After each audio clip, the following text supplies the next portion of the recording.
और आर्टिकल 142 के तहत दखल देवे डीएसपी एक्ट री धारा 6 के हिसाब से सीबीआई जांच चालू होनी चाहिए। एक सवाल, अगर ये छोरो कोई अफसर मंत्री या रसूखदार को पेटो तो ये हालात होवे क्या? નમસ્કાર મિત્રો, સ્વાગત છે આપણી યુટ્યુબ ચેનલમાં। તો દર્શક મિત્રો, ત્યારે તમને બધાને ખબર હશે કે ગોંડલની અંદર જે મિત્રો રાજકુમાર જાટ નામના વ્યક્તિનું ત્યારે જે રહસ્યમય તરીકે મોત થયું છે, તો આ કેસની અંદર હવે મિત્રો જે ગ્રાન્ડ માસ્ટર સિફુજી શૌર્ય છે એ પણ મિત્રો હવે લડવા માટે મિત્રો મેદાનમાં ઉતરી ચૂક્યા છે અને અત્યારે મિત્રો તેમનું વધુ એક નવું નિવેદન પણ સામે આવ્યું છે। સિફુજીએ મિત્રો અત્યારે શું નિવેદન આપ્યું એના વિશે મિત્રો આપણે આગળ થોડીક વિડીયોમાં ચર્ચા કરીશું, તો વિડીયોને તમે છેલ્લે સુધી જોતા રહેજો। અને એની પહેલાં જો તમે આપણી યુટ્યુબ ચેનલમાં મિત્રો નવા હોય તો ગોંડલના વધુ સમાચાર જોવા માટે આપણી યુટ્યુબ ચેનલને સબસ્ક્રાઈબ પણ કરી દેજો। હવે આની વચ્ચે મિત્રો અત્યારે જે ગ્રાન્ડ માસ્ટર સિફુજી શૌર્ય છે એમનું પણ અત્યારે વધુ એક નિવેદન સામે આવ્યું છે।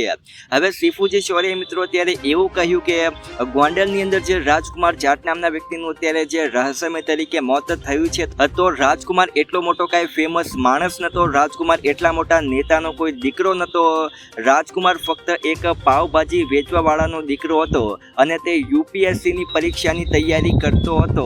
અને આની જગ્યાએ જો રાજકુમાર કોઈક મોટા નેતાનો દીકરો હોત અથવા તો કોઈ મોટા સેલિબ્રિટીનો દીકરો હોત તો શું આ કેસ આવી રીતના અહીંયા ઊભો હોત? અને અત્યારે જે પોલીસે કોઈ પણ જાતની એફઆઈઆર કોઈ વિશે પણ ફાડી નથી, તો રાજકુમાર જો કોઈક મોટા નેતાનો દીકરો હતો શું પોલીસે હજુ સુધી પણ કોઈ પણ જાતની એફઆઈઆર ફાડી ન હોત?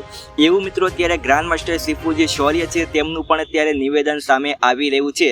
અને વધુમાં મિત્રો અત્યારે તેમની અત્યારે એવી પણ માંગણી છે કે આ કેસની અત્યારે સીબીઆઈ જાંચ કરવામાં આવે, આ કેસની અત્યારે સીબીઆઈને સોંપી દેવામાં આવે। હવે ગોંડલની અંદર જે મિત્રો રાજકુમાર જાટ નામના વ્યક્તિનું અત્યારે જે રહસ્યમય તરીકે મોત થયું છે, તો રાજકુમારના કેસની અત્યારે લગભગ મિત્રો ઘણો બધો સમય થઈ ચૂક્યો છે। આ કેસને મિત્રો લગભગ 1 મહિનો અને લગભગ 15 થી 16 દિવસ થઈ ગયા છે અને તોય મિત્રો આ કેસનું હજુ સુધી કોઈ પણ જાતનું નિકારણ આવતું નથી। તો હવે મિત્રો અત્યારે એવું લાગી રહ્યું છે કે આગામીના સમયમાં મિત્રો આ કેસનું કોઈક નિકારણ આવવું જોઈએ, કારણ કે મિત્રો હવે જે ગ્રાન્ડ માસ્ટર સિફુજી શૌર્ય છે તેમને પણ મિત્રો પોતાનો અવાજ ઉઠાવ્યો છે। હવે તમારું મિત્રો આ વાત વિશે શું કહેવું છે તમે જરૂરથી નીચે કમેન્ટમાં લખીને જણાવી શકો છો। તો આજ માટે આપણે આટલું જ રાખીએ છીએ। જો તમને વિડીયો ગમે તો લાઈક કરી નાખજો, આપણી યુટ્યુબ ચેનલમાં નવા હોય તો આપણી યુટ્યુબ ચેનલને સબસ્ક્રાઈબ પણ કરી દેજો। તો મળીએ નવા વિડીયોમાં।